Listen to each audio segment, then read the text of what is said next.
Hello friends, आज हम ISRO fitter Mahendragiri का क्वेश्चन पेपर डिस्कस करते हैं, जिसमें आपको सभी प्रकार के क्वेश्चन को कंबाइंड किया हुआ है और पूरा का पूरा फिटर एग्ज़ाम पेपर को डिस्कस करेंगे। ओके गाइस, तो इसके बाद हम स्टार्ट करते हैं। इसरो फिटर महेंद्रगिरी का ये एग्ज़ाम पेपर है जो आप लोग को नेक्स्ट एग्जाम में भी बहुत मोस्ट इम्पोर्टेंट क्वेश्चन रहेंगे। इसमें पहला क्वेश्चन है हमारा,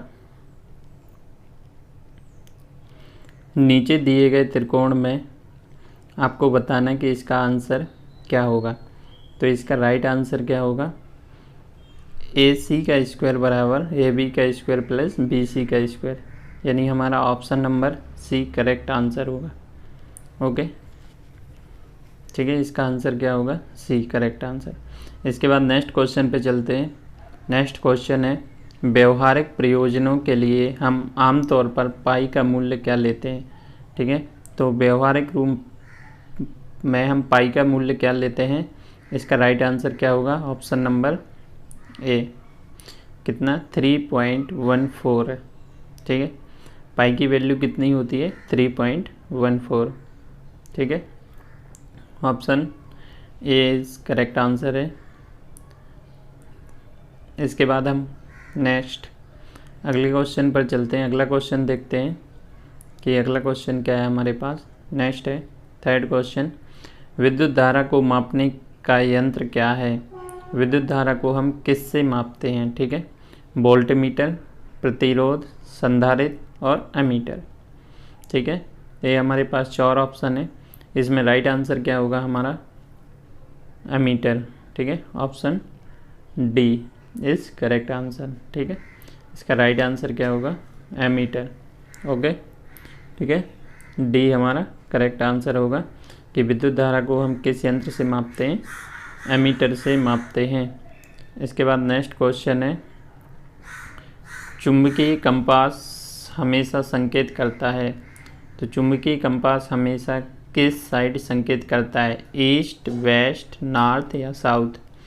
ठीक है, तो ये 4 ऑप्शन में से हमारा राइट आंसर कौन सा होगा, ऑप्शन नंबर C, किस साइड संकेत करता है, उत्तर की तरफ संकेत करता है। चुंबकीय कंपास हमेशा किस साइड संकेत करता है, तो उत्तर की साइड संकेत करता है। इसका राइट आंसर हो गया, चुंबकीय कंपास हमेशा किस साइड संकेत करता है, उत्तर की साइड संकेत करता है।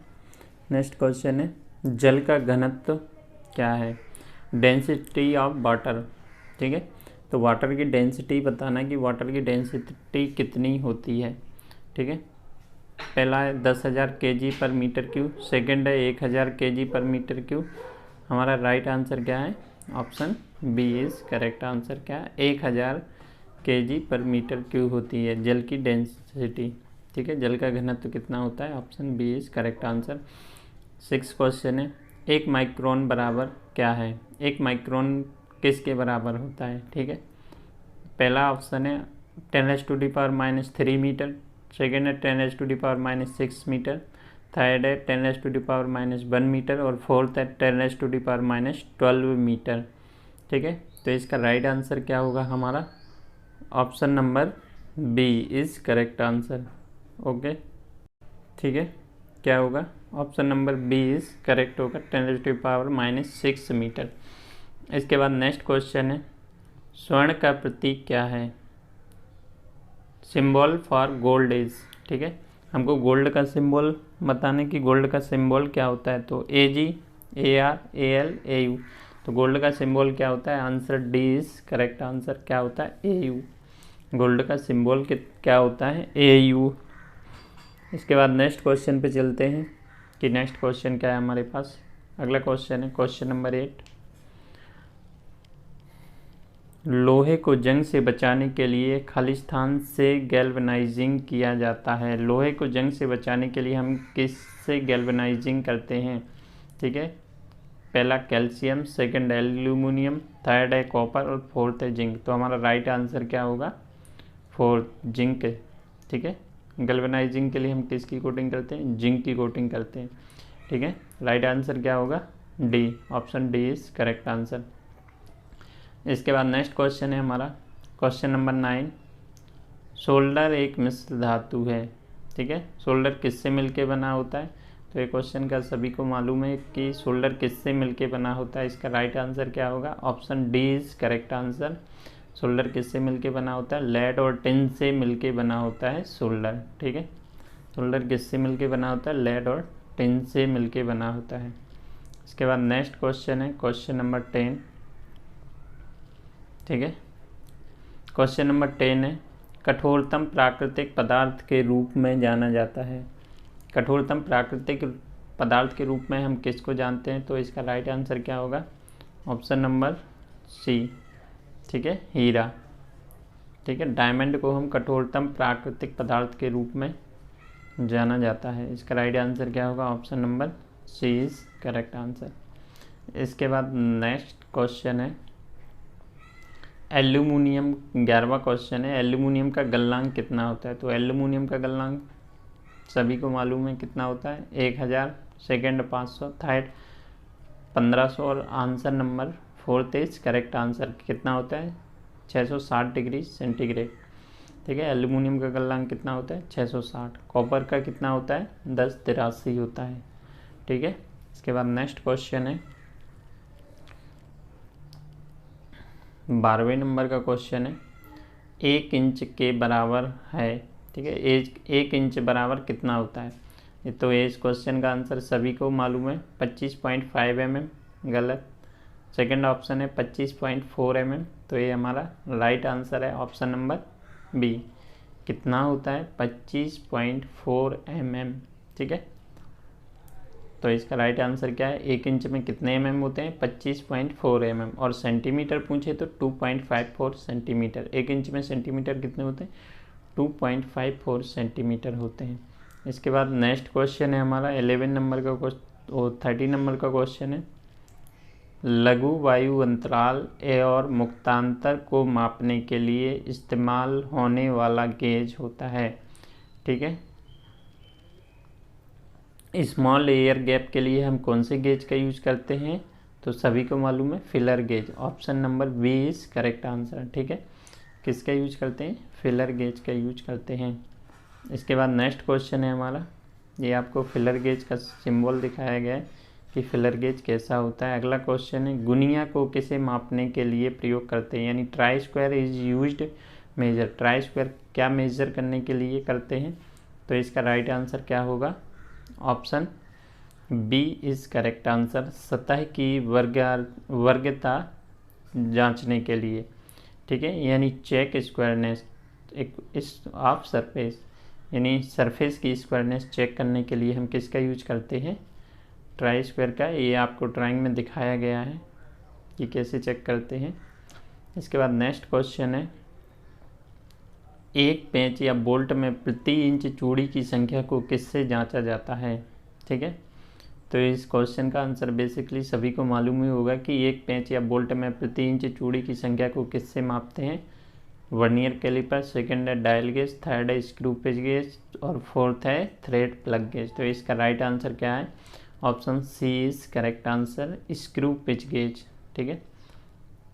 प्रति इंच चूड़ी की संख्या को हम किससे मापते हैं? स्क्रू पिच गेज से। ये आपको ड्राइंग दिखाई गई है कि स्क्रू पिच गेज कैसा होता है, तो ये इस टाइप का होता है screw pitch gauge.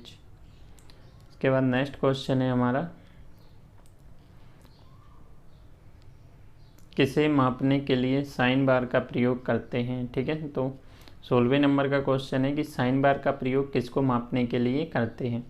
Taper job का कोण मापने के लिए, सतह के बीच का कोण, और थर्ड है जॉब का अधिधाव, और फोर्थ है इनमें से कोई नहीं।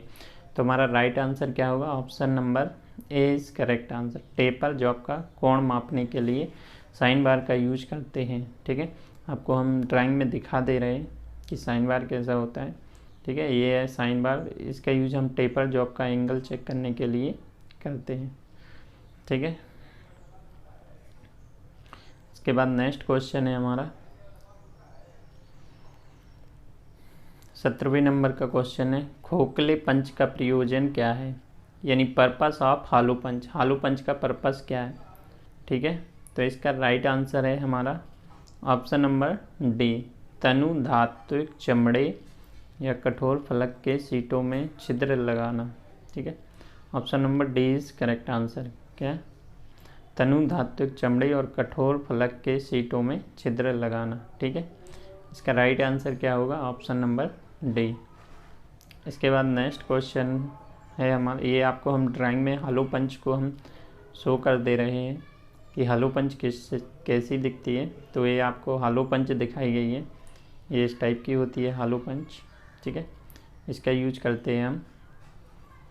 इसके बाद नेक्स्ट क्वेश्चन है, एक मेट्रिक वर्नियर कैलिपर में 49 मुख्य पैमाने डिवीजन और 50 वर्नियर पैमाने विभाजन में विभाजित है, तो इसका लिस्ट काउंट क्या होगा? ठीक है, तो लिस्ट काउंट क्या होगा? 0.02 mm होगा। Option number C is correct answer. ठीक है, कितना? 0.02 mm। ओके, इसके बाद नेक्स्ट क्वेश्चन है हमारा 19 नंबर का क्वेश्चन है, बाह्य माइक्रोमीटर की एक्यूरेसी कितनी होती है? ठीक है, तो पहला ऑप्शन है 0.1 mm, सेकेंड ऑप्शन है 0.01 mm, थर्ड ऑप्शन है 0.02 mm और फोर्थ ऑप्शन है उपरोक्त में से कोई नहीं। तो हमारा इसका राइट आंसर क्या होगा? Option number B. ठीक है, 0.01 mm। बाय माइक्रोमीटर की एक्यूरेसी कितनी होती है? 0.01 mm होती है। ठीक है, option B is correct answer. और वर्नियर कैलिपर पूछता तो 0.02 आंसर होता। इसके बाद नेक्स्ट क्वेश्चन है, कॉम्बिनेशन सेट एक यंत्र है जिसके पास क्या क्या होता है। तो हमें बताना है कि कॉम्बिनेशन में क्या क्या होता है। तो सेंटर हेड बिल्कुल होता है, सेंटर हेड कॉम्बिनेशन सेट में। सेकंड है बेवल प्रोटेक्टर भी होता है और स्क्वायर हेड भी होता है। तो ये तीनों पार्ट्स होते हैं कॉम्बिनेशन सेट में। हमारा राइट आंसर क्या होगा? Option D is correct answer. ठीक है, ये सभी होते हैं कॉम्बिनेशन सेट में, सेंटर हेड, बेवल प्रोटेक्टर और स्क्वायर हेड। ठीक है, ये आपको हम ड्राइंग में कॉम्बिनेशन सेट दिखाया गया है कि कॉम्बिनेशन सेट किस टाइप से होता है। ये सबसे पहले सेंटर हेड दिखाया गया, फिर बेवल प्रोटेक्टर और फिर स्क्वायर हेड। ठीक है, ये हमारा इसका राइट आंसर क्या होगा? सभी। ठीक है, इसके बाद नेक्स्ट क्वेश्चन, हेड के गियर का अनुपात कितना होता है? ठीक है, तो 50:1, 14:1, थर्ड है 40:1। इसका राइट आंसर क्या होगा? Option number C is correct answer. 40:1 होता है। ठीक है, इंडेक्सिंग हेड गियर का रेशो कितना होता है? Option C is correct answer. 40:1 होता है। ओके, इसके बाद नेक्स्ट क्वेश्चन है हमारे पास, मशीनरी की समतलता के लिए खालिस्तान का प्रयोग किया जाता है। ठीक है, पहला ऑप्शन है स्केल, सेकंड ऑप्शन है स्प्रिट लेवल, थर्ड है बेवल प्रोटेक्टर, फोर्थ है गेज ब्लॉक। तो इसका राइट आंसर क्या है? समतलता चेक करने के लिए किसका यूज करते हैं? स्प्रिट लेवल का यूज करते हैं। ठीक है, answer B is correct answer. आपको ड्राइंग में इस स्प्रिट लेवल को दिखाया गया है कि स्प्रिट लेवल किस प्रकार का होता है। इसका यूज हम स्प्रिट लेवल का यूज करते हैं मशीन की समतलता को चेक करने के लिए, स्प्रिट लेवल का यूज करते हैं। ओके, इसके बाद नेक्स्ट क्वेश्चन पे चलते हैं। नेक्स्ट क्वेश्चन है हमारा, फाइल के हिस्से हैं खालिस्तान है जो हैंडल में फिट बैठता है। यानी फाइल का वह कौन सा हिस्सा है जो हैंडल में फिट बैठता है? ऑप्शन है हील, सेकंड है पॉइंट, थर्ड है टैंग, फोर्थ है एज। तो इसका राइट आंसर क्या है? Answer C is correct answer, tang. ठीक है, फाइल का टैंग जो पार्ट है वो हैंडल में फिट बैठता है। ये आपको ड्राइंग में दिखाया गया है। ठीक है, फाइल का टैंग जो हैंडल में फिट बैठता है। इसके बाद नेक्स्ट क्वेश्चन है हमारा, खुरदरी रेती पर कितने दांते को काटा जाता है? ठीक है, यानी रफ फाइल में कितने टीथ होते हैं? ठीक है, तो रफ फाइल में कितने दांते को काटा जाता है? तो इसका राइट आंसर है हमारा option number A is correct answer. 20 से 25 दांते प्रति इंच काटे जाते हैं। ठीक है, रफ फाइल में कितने दांते प्रति इंच काटे जाते हैं? तो 20 से 25 दांते प्रति इंच काटे जाते हैं। ओके, इसके बाद नेक्स्ट क्वेश्चन है हमारा, 25 नंबर का क्वेश्चन है, एकल कट फाइल में दांत को मध्य रेखा के खालिस्तान कोण में काटा जाता है। यानी सिंगल कट में दांते मध्य रेखा से सेंट्रल लाइन से कितने डिग्री के एंगल में कटे होते हैं। ठीक है, तो हमारा इसका राइट आंसर है option number C is correct answer, 60 degree.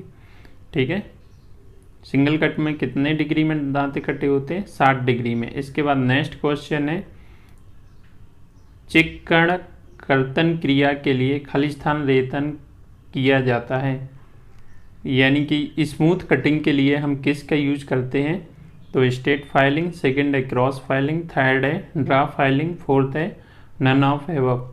तो इसका राइट आंसर है option C is correct answer. ठीक है, स्मूथ कटिंग के लिए हम किसका यूज करते हैं, option C is correct answer, draw filing. ठीक है, स्मूथ कटिंग के लिए किसका यूज करते हैं, ड्रा फाइलिंग। ये आपको ड्राइंग में दिखाई गई है कि ड्रा फाइलिंग कैसे करते हैं। ओके गाइस, ये ड्रा फाइलिंग को हम इस प्रकार से करते हैं। इसके बाद नेक्स्ट क्वेश्चन है, फाइल के दंत में अटका हुआ धात्विक कण जॉब की सतह पर खरोच पैदा करता है, इस दोष को क्या कहते हैं। ठीक है, पहला ऑप्शन है लोडिंग, थर्ड ऑप्शन है पिनिंग फॉल्ट, थर्ड है ड्रेसिंग और फोर्थ है नन ऑफ एबव। तो इसका राइट आंसर क्या है, option B is correct answer, pinning fault. ठीक है, पिन बंधन दोष कहते हैं। अगर फाइल में धातु का कण फंस जाए तो उसे हम कहते हैं पिनिंग फॉल्ट।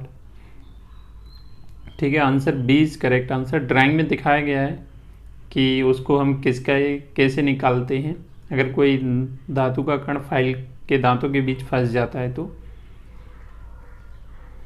अगला क्वेश्चन है, गोल या वक्र सतहों की स्क्रैपिंग करने के लिए तीक्ष्ण कोनों तथा बरों को हटाने के लिए कौन से स्क्रैपर का प्रयोग करते हैं। पहला ऑप्शन है फ्लैट, थर्ड है सेकंड है ट्रायंगुलर, फोर्थ है हाफ राउंड और डी है नन ऑफ एबव। तो इसका राइट आंसर है ऑप्शन बी, ट्रायंगुलर स्क्रैपर का यूज करते हैं। ठीक है, ये आपको ट्रायंगुलर स्क्रैपर दिखाया गया है कि ट्रायंगुलर स्क्रैपर इसका यूज इस टाइप से होता है। इसका यूज हम करते हैं कोनों से बर को हटाने के लिए, किसका यूज करते हैं, ट्रायंगुलर स्क्रैपर। इसके बाद नेक्स्ट क्वेश्चन है हमारे पास, अगला क्वेश्चन है, कास्ट और नर्म सीट कार्यों में खालिस्तान ड्रिल का प्रयोग किया जाता है। ठीक है, पहला ऑप्शन है ट्विस्ट ड्रिल, सेकंड है फ्लैट ड्रिल, थर्ड है स्ट्रेट फ्लूटेड ड्रिल। तो इसका राइट आंसर क्या है, option B is correct answer, flat drill का यूज करते हैं। लकड़ी वर्क के लिए हम कौन से ड्रिल का यूज करते हैं, फ्लैट ड्रिल का यूज करते हैं। ठीक है, इसके बाद नेक्स्ट क्वेश्चन पे चलते हैं। ये आपको फ्लैट ड्रिल दिखाया गया है कि किस टाइप से होता है फ्लैट ड्रिल। ओके, इसके बाद हम फ्लैट ड्रिल, ये है इसका answer.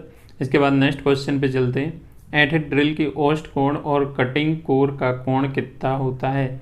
Lip angle of angle cutting edge कितना होता है, पहला है 181, 128, थर्ड है 108 और फोर्थ है 118। तो इसका राइट आंसर क्या है, option D is correct answer. कितना होता है, 118 डिग्री। ठीक है, एंड ड्रिल की औसत का कटिंग कोण कितना होता है, 118 डिग्री। आपको ड्राइंग में दिखाया गया है कि ड्रिल का कटिंग एंगल कितना होता है, 118 डिग्री। इसके बाद नेक्स्ट क्वेश्चन है, अक्षीय दिशा में ड्रिल की कटाई की गहराई को क्या कहते हैं। ठीक है, depth of cut by drill in axis direction. पहला है कटिंग स्पीड, सेकंड है फीड, थर्ड है आरपीएम और फोर्थ है उपरोक्त में से कोई नहीं। तो इसका राइट आंसर क्या है, option B is correct answer. उसे हम क्या कहते हैं, फीड। अक्षीय दिशा में ड्रिल की कटाई की गहराई को हम क्या कहते हैं, फीड कहते हैं। आपको ड्राइंग में दिखाया गया है, एक्सिस में हम ड्रिलिंग करते हैं तो उसे हम क्या कहते हैं, फीड कहते हैं। इसके बाद नेक्स्ट क्वेश्चन है,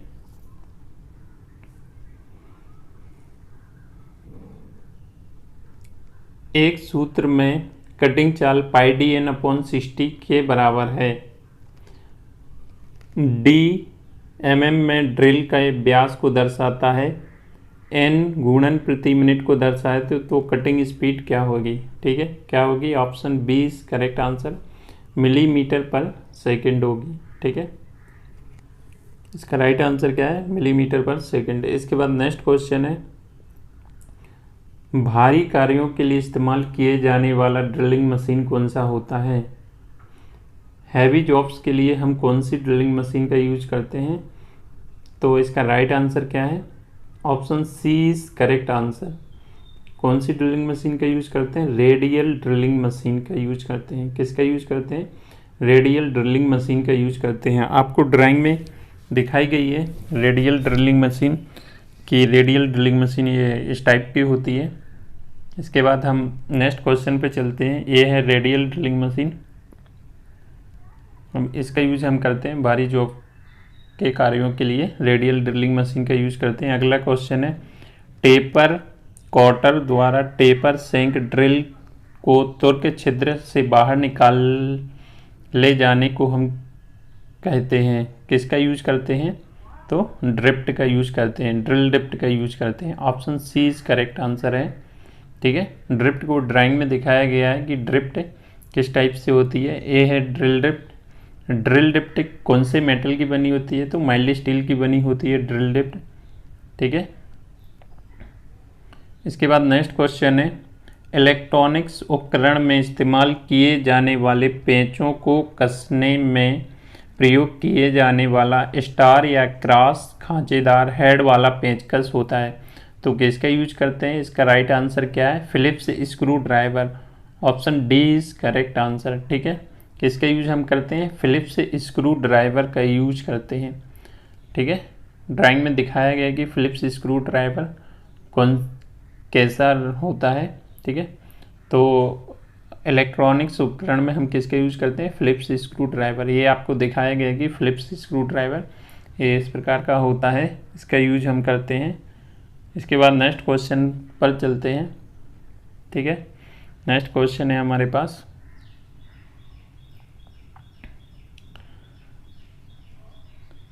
ग्रिपिंग नट्स के लिए इस्तेमाल किए जाने वाले प्लायर्स जो संकीर्ण और निचले जगहों पर लगे होते हैं उसे हम क्या कहते हैं, तो उसको हम क्या कहते हैं। इसका राइट आंसर है option D is correct answer, knows plier. क्या कहते हैं, नोज प्लायर। ग्रिपिंग नट के लिए इस्तेमाल किए जाने वाले प्लायर्स जो संकीर्ण और निचले जगहों पर लगे होते हैं उसे हम क्या कहते हैं, नोज प्लायर, ठीक है। ये है हमारा नोज प्लायर, ठीक है। इसके बाद नेक्स्ट क्वेश्चन पे चलते हैं।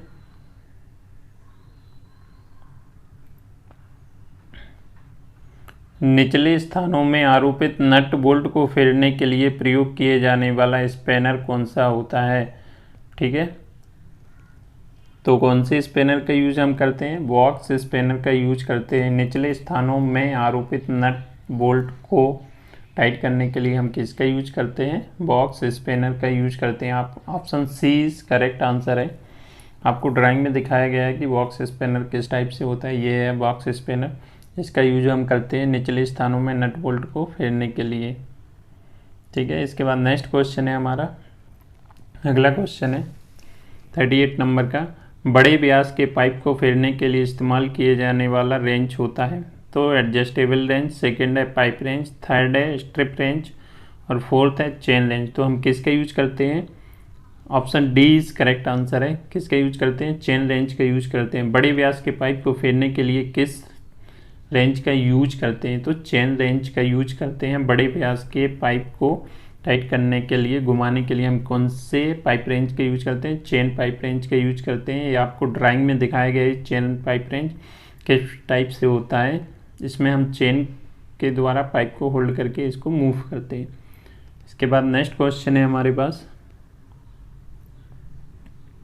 ओके 39 नंबर का है, डाइंग एक ऑपरेशन है जो डाई क्या करता है, ठीक है। इसका राइट आंसर है ऑप्शन ए करेक्ट आंसर है। गोल छड़ या बोल्ट के बाह्य चूड़ी को काटने के लिए डाई का प्रयोग करते हैं, ठीक है।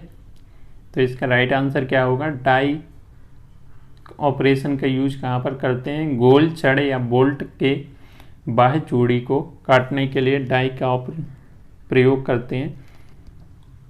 ये आपको एक्सटर्नल थ्रेड कटिंग दिखाया गया है, डाई के द्वारा कैसे काटते हैं ड्राइंग में, ठीक है।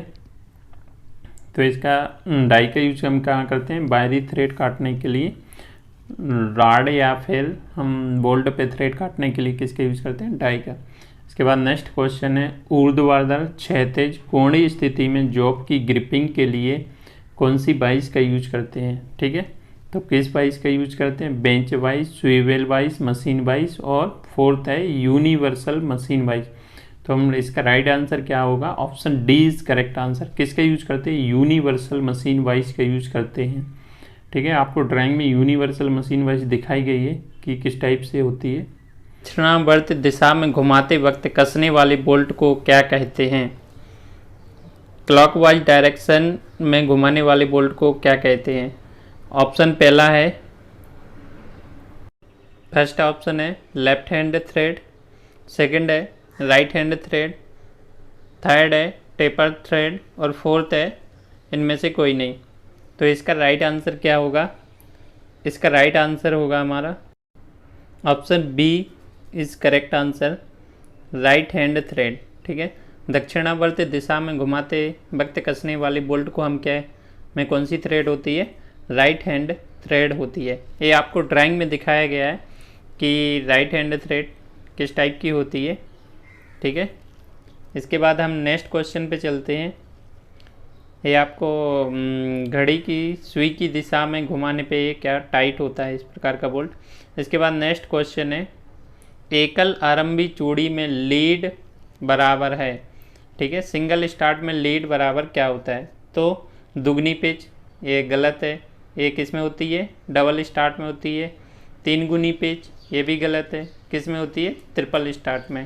थर्ड है ऑप्शन सी पिच। हमारा राइट आंसर क्या होगा, option C is correct answer, pitch. Single start में लीड और पिच बराबर होता है। इसके बाद नेक्स्ट क्वेश्चन है, एक्मे चूड़ी का एंगल कितना होता है। पहला ऑप्शन है 55, तो ये BSW का होता है। सेकंड ऑप्शन है 60 डिग्री, ये हमारा मेट्रिक थ्रेड का होता है। और थर्ड ऑप्शन है 29 डिग्री, तो ये ऑप्शन सी हमारा करेक्ट है। कितना होता है, 29 डिग्री होता है। एक्मे चूड़ी का कोण कितना होता है, 29 डिग्री होता है। इसके बाद नेक्स्ट क्वेश्चन पर चलते हैं। नेक्स्ट क्वेश्चन है हमारा, दो चरम अनुज्ञेय नामों के बीच जो वास्तविक नाप अंतर्विष्ट होता है उसे हम क्या कहते हैं। पहला है बेसिक साइज, नहीं। सेकंड है नॉमिनल साइज, नहीं, नॉमिनल साइज नहीं होता है, ठीक है। ऑप्शन सी, ठीक है, हमारा option C is correct answer, limit of size. और इंटरचेंजेबिलिटी तो मास प्रोडक्शन में प्रयोग करते हैं, ठीक है।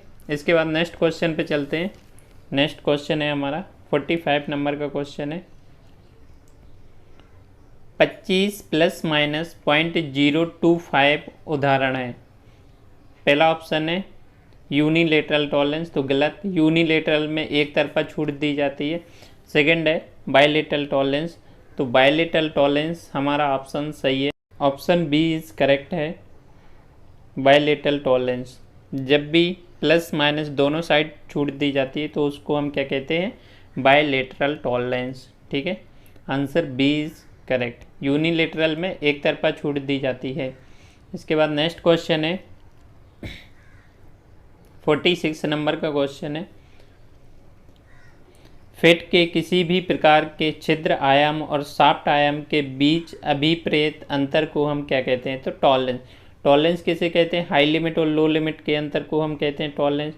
सेकंड है अलाउंस, थर्ड है इंटरफेरेंस। इंटरफेरेंस में शाफ्ट साइज अधिक होता है और क्लियरेंस में होल साइज अधिक होता है। तो हमारा राइट आंसर क्या होगा, option B, B is correct answer, ठीक है। हमारा राइट आंसर क्या होगा, ऑप्शन बी क्या होगा, अलाउंस। इसके बाद नेक्स्ट क्वेश्चन 47 नंबर का क्वेश्चन है, निम्न में से कौन सा व्यतिकरण फिट नहीं है, यानी इंटरफेरेंस फिट नहीं है। तो ऑप्शन पहला है shrinkage fit. Shrinkage fit interference fit के अंतर्गत आती है। सेकंड ऑप्शन है हैवी ड्राई फिट भी इंटरफेरेंस फिट के अंतर्गत आती है। थर्ड है लाइट ड्राई फिट भी इंटरफेरेंस फिट के अंतर्गत आती है। फोर्थ है हमारा रनिंग फिट, तो रनिंग फिट हमारा सही आंसर है। ठीक है, तो रनिंग फिट इंटरफेरेंस फिट नहीं है। ठीक है, इसके बाद हमारा नेक्स्ट क्वेश्चन है 48 नंबर का क्वेश्चन है, निम्न में से कौन सा क्लियरेंस फिट नहीं है। ठीक है, तो स्लाइड फिट क्लियरेंस फिट के अंतर्गत आता है। रनिंग फिट भी क्लियरेंस फिट के अंतर्गत आता है। और ऑप्शन नंबर डी है लूज रनिंग फिट, तो लूज रनिंग फिट भी क्लियरेंस फिट के अंतर्गत आता है। Option C shrinkage fit. ठीक है, तो हमारा आंसर सी करेक्ट आंसर है shrinkage fit. Shrinkage fit clearance fit के अंतर्गत नहीं आता है। क्लियरेंस फिट में होल साइज बड़ा रखा जाता है, सॉफ्ट साइज छोटा होता है। इसके बाद हम नेक्स्ट क्वेश्चन पे चलते हैं। नेक्स्ट क्वेश्चन है हमारे पास 49 नंबर का क्वेश्चन है, भू पर मशीन स्थापित करने के लिए इस्तेमाल किए जाने वाले बोल्ट को क्या कहते हैं। भू पर मशीन को स्थापित करने वाले बोल्ट को हम क्या कहते हैं, आई बोल्ट। गलत, आई बोल्ट का यूज़ तो हम एक स्थान से दूसरे स्थान पर विद्युत मोटर को ले जाने के लिए करते हैं। हेक्सागोनल बोल्ट, गलत, इसका यूज हम साधारण प्रयोग में करते हैं।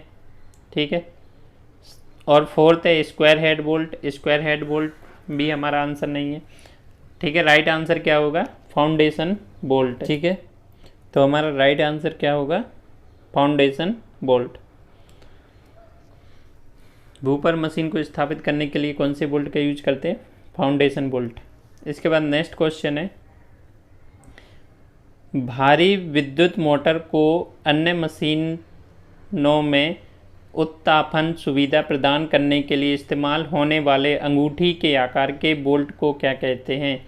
अंगूठी के आकार के बोल्ट को हम क्या कहते हैं, काउंटर संक बोल्ट।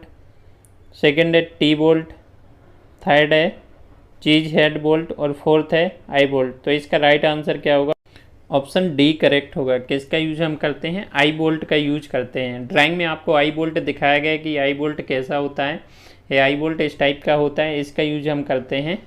ठीक है, इसके बाद नेक्स्ट क्वेश्चन पे चलते हैं। नेक्स्ट क्वेश्चन है हमारे पास, निम्न में से कौन सा नट पाषाण प्रणाली नहीं है, यानी इसका मतलब ये है कि लॉक नट नहीं है। तो पहला ऑप्शन है चेक नट, सेकंड ऑप्शन है तो ये लॉक नट के अंतर्गत आता है। सेकंड है स्प्लिट नट भी आता है। थर्ड है स्प्रिंग वाशर भी लॉकिंग के अंतर्गत आता है। ऑप्शन डी है हमारा विंग नट। तो आंसर राइट क्या होगा, इस क्वेश्चन का आंसर होगा विंग नट। इसके बाद नेक्स्ट क्वेश्चन है 52 नंबर का क्वेश्चन है। ठीक है, इस क्वेश्चन को क्लियर। इसके बाद 52, लंबाई बटे मूल लंबाई में परिवर्तन को क्या कहते हैं। तो प्रतिबल नहीं। सेकंड है विकृति और थर्ड है फैक्टर ऑफ सेफ्टी।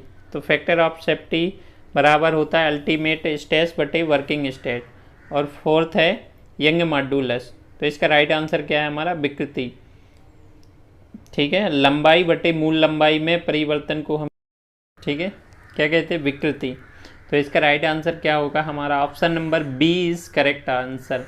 लंबाई बटे मूल लंबाई में परिवर्तन को कहते हैं विकृति यानी स्ट्रेन। आपको ड्राइंग में दिखाया गया है कि लंबाई आपको दी गई है, L0 से इसको शो किया है और फिर उसके मूल लंबाई में परिवर्तन हुआ है, उसको डेल L से शो किया गया है। तो इसका फार्मूला हमारा क्या बनता है, स्ट्रेन बराबर होता है डेल L अपॉन L। तो लंबाई बटे मूल लंबाई में परिवर्तन को हम क्या कहते हैं, स्ट्रेन। ए इसका राइट आंसर है। इसके बाद नेक्स्ट क्वेश्चन है हमारा, धातु के गुण जिसकी वजह से ड्राइंग प्रक्रिया द्वारा इसे वायर के रूप में बना सकते हैं उसे हम क्या कहते हैं। तो ऑप्शन ए है मेलेबिलिटी, गलत, इसमें हम चादरों के रूप में परिवर्तित करते हैं। सेकंड है हार्डनेस, गलत, इसमें हम किसी धातु की मतलब उसको घिसने के गुण को बढ़ाते हैं या खुरचने के। थर्ड ऑप्शन है डक्टिलिटी। तो डक्टिलिटी हमारा राइट आंसर है। ऑप्शन सी हमारा करेक्ट आंसर है, तन्यता। और ब्रिटलनेस हम किसे कहते हैं, धातु के किसी धातु पर चोट मारने से पर उसके टुकड़ों के रूप में परिवर्तित हो जाए तो उसे हम क्या कहते हैं, ब्रिटलनेस। तो इस क्वेश्चन का राइट आंसर क्या है हमारा? Option C, ductility. इसके बाद हम अगले क्वेश्चन पे चलते हैं। अगला क्वेश्चन है हमारे पास, अपघर्षक या कर्तन को प्रतिरोध करने के एक धातु के गुण को हम क्या कहते हैं? इस क्वेश्चन को अभी डिस्कस किया है कि कटिंग के प्रतिरोध को हम क्या कहते हैं। तो पहला टफनेस, टफनेस क्या करता है? झटकों को सहन कर सकता है। डक्टिलिटी से वायर के रूप में खींच सकते हैं। मेलिबिलिटी से थर्ड ऑप्शन है, मेलिबिलिटी से हम चादरों के रूप में परिवर्तित कर। और फोर्थ ऑप्शन है हमारा हार्डनेस इज राइट आंसर। ठीक है, कटिंग के प्रतिरोध के गुण को हम क्या कहते हैं? हार्डनेस। आपको ड्राइंग में दिखाया गया है हार्डनेस को। ठीक है, इसके बाद नेक्स्ट क्वेश्चन पे चलते हैं। नेक्स्ट क्वेश्चन है हमारे पास 55 नंबर का है। निम्न में से कौन सा फेरस धातु है? आपको बताना है कि दिए गए ऑप्शन में से कौन सा फेरस धातु है। तो कॉपर, कॉपर एक नॉन फेरस धातु है। सेकंड ऑप्शन है एल्यूमिनियम भी नॉन फेरस है। थर्ड है गोल्ड, गोल्ड भी है। ठीक है, तो फेरस धातु क्या है हमारी? ऑप्शन डी इस, ठीक है, माइल्ड स्टील। ऑप्शन डी हमारा करेक्ट आंसर है। आंसर क्या आएगा? Mild steel. ठीक है, कौन सी फेरस धातु है? तो माइल्ड स्टील। कॉपर का अगर मेल्टिंग पॉइंट पूछे तो कितना होता है? 1083 होता है। एल्यूमिनियम का 660 होता है। ठीक है, इसके बाद नेक्स्ट क्वेश्चन है 56 नंबर का क्वेश्चन है।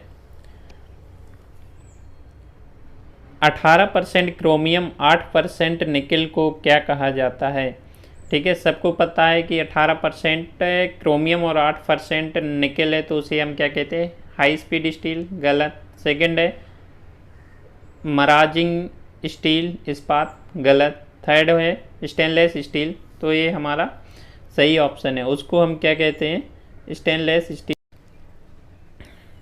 ठीक है, तो इसका राइट आंसर क्या होगा हमारा?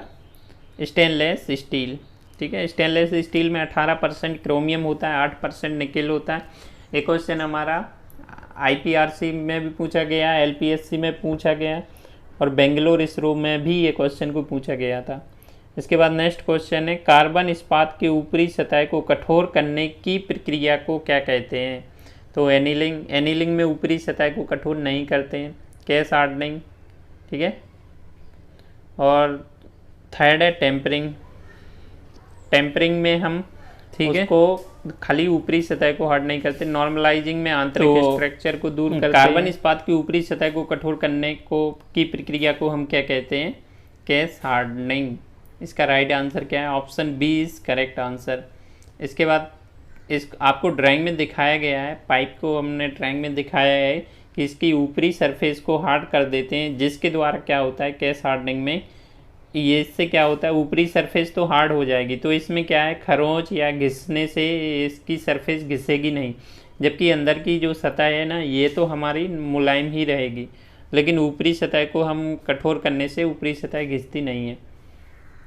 इसके बाद नेक्स्ट क्वेश्चन है हमारा, नेक्स्ट क्वेश्चन है समकोण पर शक्ति संचरण करने के लिए कौन से गियर का प्रयोग करते हैं? तो ऑप्शन ए है स्पुर गियर। नहीं, स्पुर गियर का यूज तो हम समांतर में पावर ट्रांसमिट में करते हैं। रैक और पिनियन। गलत। रैक और पिनियन का यूज हम लंबवत और रोटेशन में करते हैं, उसमें डायल टेस्ट इंडिकेटर में। थर्ड है बेवल गियर, तो बेवल गियर हमारा इस करेक्ट आंसर है। ठीक है, तो हमारा राइट आंसर क्या आएगा? Bevel gear. और फोर्थ था नन ऑफ दिस, तो हो ही नहीं सकता।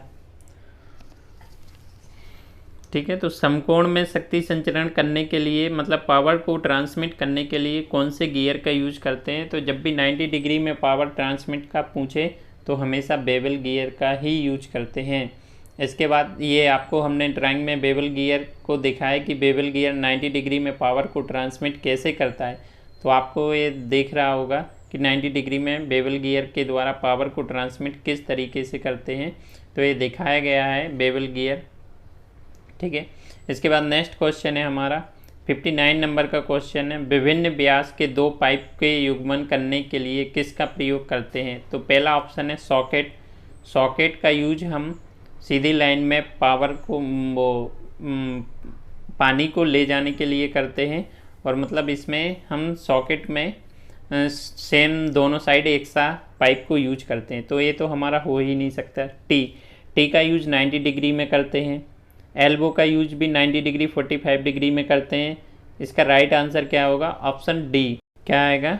रेड्यूसर। ठीक है, विभिन्न व्यास के दो पाइप को मतलब जोड़ने के लिए हम किसका यूज करते हैं? रेड्यूसर का प्रयोग करते हैं। ड्राइंग में आपको रेड्यूसर दिखाया गया है, इसमें दोनों साइड के मुँह हैं ना रेड्यूसर के, दोनों, एक छोटा एक बड़ा, यानी दो अलग अलग साइज के पाइप का यूज कर सकते हैं रेड्यूसर में।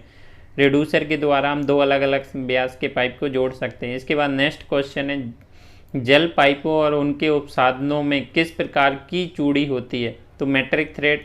गलत। पहला ऑप्शन है मेट्रिक थ्रेड। मेट्रिक थ्रेड का यूज तो हम साधारण वर्क में यूज करते हैं। ठीक है, इसके बाद स्क्वायर थ्रेड। स्क्वायर थ्रेड का यूज हम बेंच वाइज के स्पिंडल में करते हैं। थर्ड है फोर्थ है BSW। BSW का यूज हम साधारण वर्क में करते हैं। और option C is correct answer. ठीक है, ऑप्शन सी हमारा करेक्ट आंसर है। कौन सा? BSP, यानी इसका फुल फॉर्म होता है ब्रिटिश स्टैंडर्ड पाइप थ्रेड। जब भी जल पाइप का क्वेश्चन आए तो ना BSW का एंगल भी सेम होता है 55 डिग्री, BSP का एंगल भी 55 डिग्री होता है और मेट्रिक का 60 डिग्री होता है। आपको BSP थ्रेड दिखाई गई है ड्राइंग में। ये BSP थ्रेड इस प्रकार से होती है। ये हमारे इसरो फिटर महेंद्रगिरी का पूरा क्वेश्चन पेपर लग चुका है। इसके बाद नेक्स्ट हम फिटर विक्रम साराभाई का क्वेश्चन पेपर को कवर करेंगे। ओके।